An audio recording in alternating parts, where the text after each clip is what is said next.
Hello and welcome to a special two-part edition of deck building session on Xeno MTG. Today I'd like to talk about two very different decks that share the same mechanic. They're both Infect decks, and one of them is green-white poison, the other one is blue-black Infect. And I'm basically going to take you through the decks, show you their similarities and differences, basically how to use them. To start off, we've got Glistener Elf, so this is green-white poison. I think it's the only Infect creature that actually only costs 1, which is great. And I can't stress enough how the Infect damage, so the poison counters, are basically like you're doing 2 damage because they only need, or the opponent only needs 10 of them to lose the game. So basically you only need to hit them with 10 of these, 10 damage worth, so it's basically like getting a 2-2 for 1, which is great. Next we have Lost Leonin. Also great. The 2-1, it's basically just getting a ton of damage in there in terms of the poison counters. Once again, just keep thinking the amplification type of thing, and these 2 creatures are the ones that are going to go with one of the win conditions for this deck. Priests of Norn, basically it's your main blocker for this deck, only costs 3 and it has vigilance, so you can attack and block with it. It's great because it's the 1/4, so early in the game there aren't a lot of things that can take this one out. Fireballs, stuff like that, it doesn't really have to worry about that, so it's great to have this creature out as a blocker.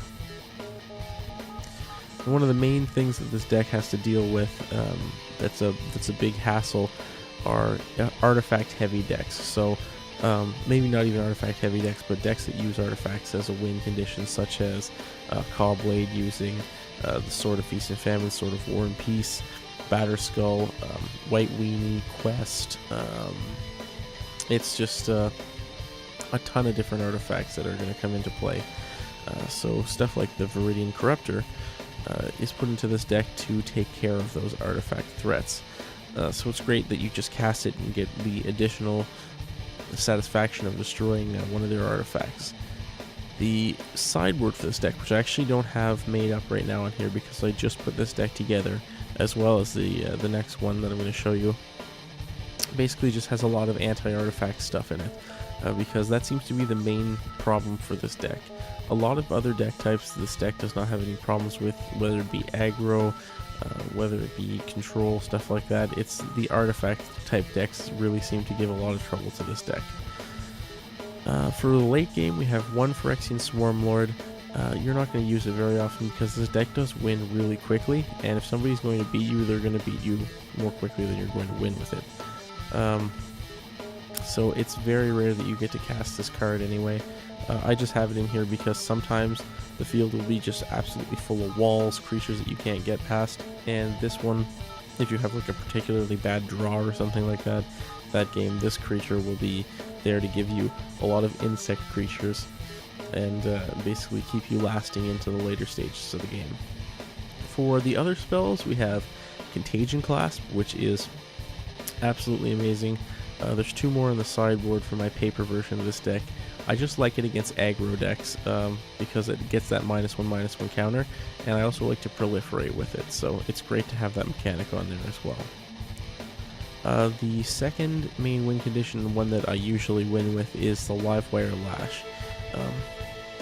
At face value, it's not the best card in the world, but the fact that you're dealing 2 damage, you're actually dealing that as poison counters because you're dealing damage from the creature, and it specifically says in the creature's rules that with Infect, they deal damage as poison counters, so any effect that causes them to deal damage will cause them to deal those, so it's absolutely great for just overwhelming the opponent. Basically, if they have no poison counters, which is very unlikely, then you only need to cast 5 spells on your creature, and you have a bunch of them to cast. Otherwise, I mean, they're going to have some poison counters anyway, so you're just going to be able to put some of the beefy spells on it, basically beef your character up, or creature up rather, and go in for the kill. As for the spell package, we have some protection spells, which is really nice.